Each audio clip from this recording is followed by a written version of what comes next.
according to a report by The Guardian's special correspondent on Ukraine and Russia, Kate Kog, and former CIA analyst Fred F. in April. They advised in a policy document they co-authored that the conflict between the two neighboring countries in Europe should be resolved by halting further arms supplies to Ukraine. If the country does not engage in peace negotiations with Russia, they simultaneously warned Moscow that if it refuses to come to the negotiating table with Kyiv, Washington's support for Ukraine will increase. The document accused the Biden administration's foreign policy of being unserious and incoherent, which has prolonged the Russia-Ukraine conflict for 3 years. Mr. Kog and the co-authors of the report also accuse President Biden of placing the ideal agenda of the global elite above effective relations with Russia, creating a hostile policy that turns Russia into an enemy of the U.S. The duo, Clark and FL, also condemned decisions criticizing Russian President Vladimir Putin and threatened unprecedented sanctions as Moscow prepared to launch military plans in Ukraine. Mr. Kell and Mr. Fiss wrote that instead of using diplomacy to ease tensions, the U.S. approach may have prevented conflict. The decision to appoint Mr. Kog as special envoy to Ukraine and Russia by Donald Trump occurred in the context of Washington pushing to finalize multiple long-term arms transfers to Kyiv before President Joe Biden took office. Trump had repeatedly promised to end the conflict on his first day in office but did not specify a plan for implementation. He once told reporters during a meeting with President Zelensky in September that they would do a lot with both sides to try to resolve the issue.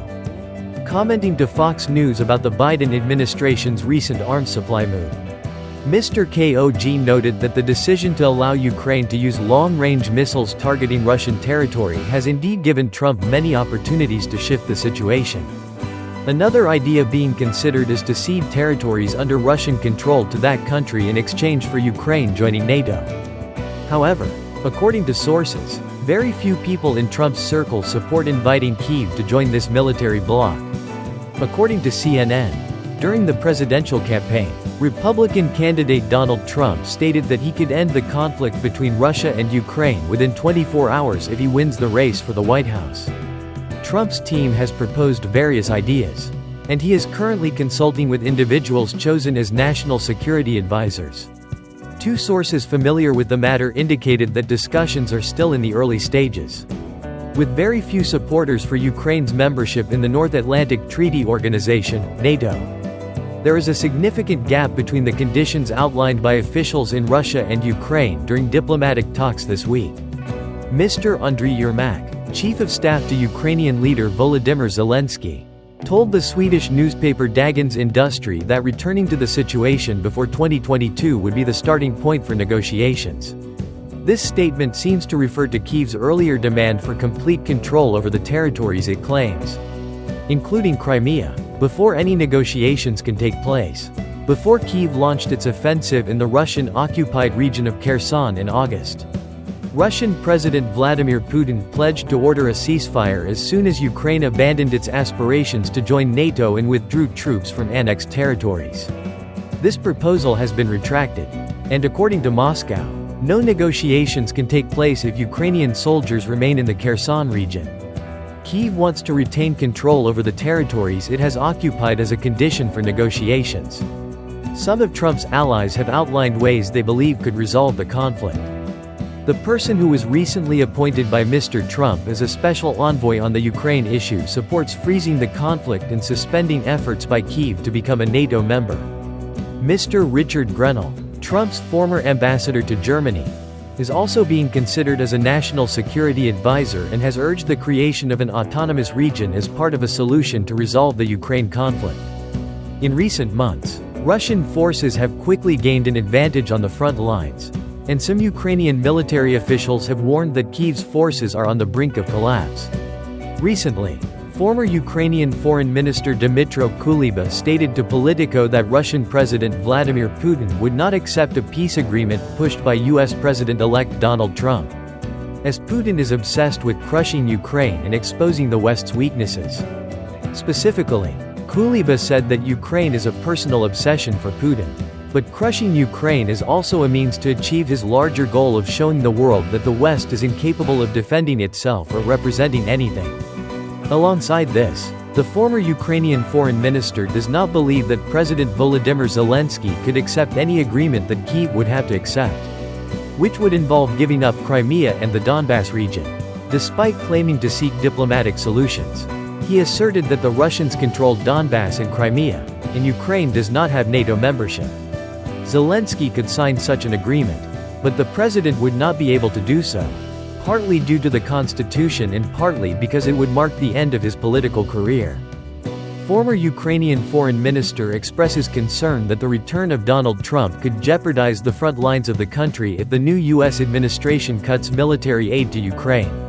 He also questions the determination of Western partners, noting that Ukraine's allies must be consistent and reliable in their efforts to support military aid for Ukraine. However, Ukrainian President Volodymyr Zelensky also appears to be more open to negotiations. Recently, he stated that Ukraine must do everything possible to end the conflict next year through diplomacy. Nevertheless, experts warn that an agreement may become elusive unless Trump supports it with security guarantees for Ukraine. The details of Trump's potential peace agreement for Ukraine remain unclear, but it seems unlikely to include support for Ukraine's NATO membership, which could best ensure the country's security. Regarding Kuleba, he resigned as Ukraine's foreign minister in September this year. AFP reported, citing unnamed sources, that Kuleba did not want to resign but was under pressure from the office of Ukrainian President Andriy Yermak. In an interview with Politico, Kuleba also declined to comment on his resignation decision but mentioned that President Zelensky needs strong individuals back in the government. Trump's return to the White House has elicited mixed reactions in Eastern NATO countries, particularly in Poland and the Baltic states. According to AP, while some conservative lawmakers in the Polish parliament welcomed this return, many others expressed concerns about the potential negative impacts on European security, especially in the context of the conflict in Ukraine. During a session of the Polish parliament, lawmakers stood up and applauded while chanting Trump's name, showing excitement about the prospect of a Trump administration 2.0. Populist right-wing groups in Central Europe share anti-immigrant views and tend to disregard international organizations. This makes them feel closer to Donald Trump's policies. They hope that his return will bring a more friendly foreign policy towards the region. In contrast, many in the conflict-affected areas near Ukraine fear that Trump may abandon Kyiv and force the country to sign a peace agreement favorable to Russia. They worry that this could embolden Moscow in its military actions. NATO members are currently concerned that Trump, in a second term, could end decades-long commitments to ensure security in Europe. A new missile defense base has been inaugurated in northern Poland, seen as the result of years of planning by both the Republican and Democratic parties. Now, everyone is watching to see if Trump will reach an agreement with Russia to end the conflict in Ukraine as he promised.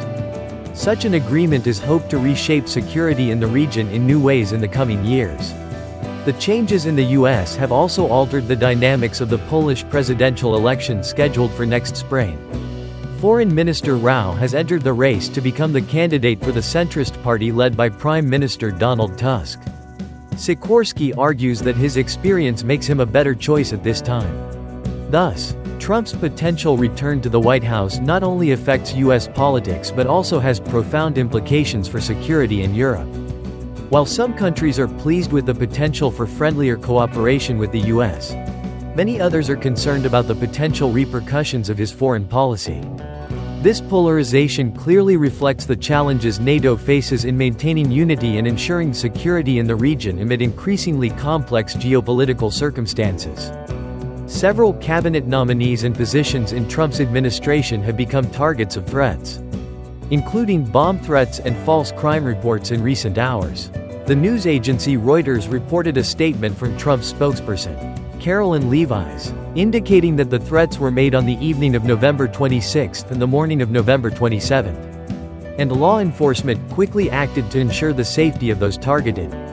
According to Carolyn Levi's, some individuals chosen by Trump for his cabinet have been threatened with bombings and have been subjected to swatting, which involves malicious actors calling authorities to falsely report that high-profile individuals are facing emergencies, such as a mass shooting or bomb threat, forcing law enforcement to respond.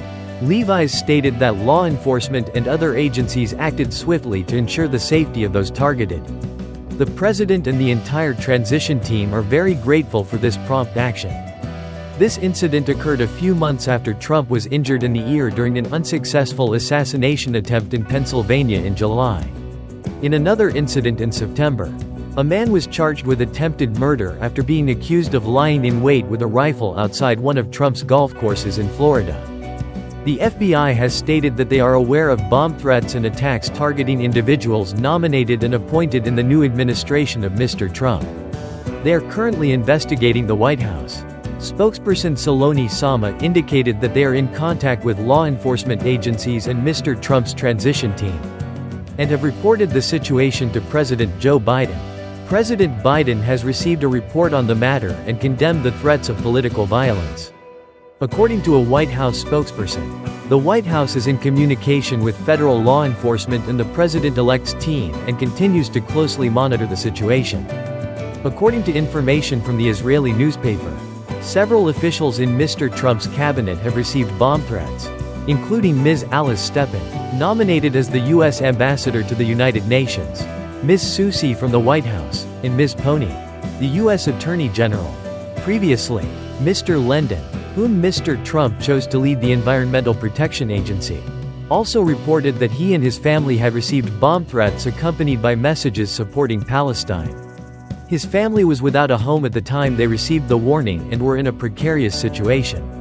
Additionally, Ms. Brock Carolyn, whom Mr. Trump selected as Secretary of Agriculture, posted on social media that her home in Texas was also under threat of attack.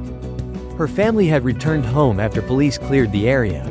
According to a source speaking to CNN, Mr. Joe R. chosen by Mr. Trump as the director of the Central Intelligence Agency, also received bomb threats at his private residence.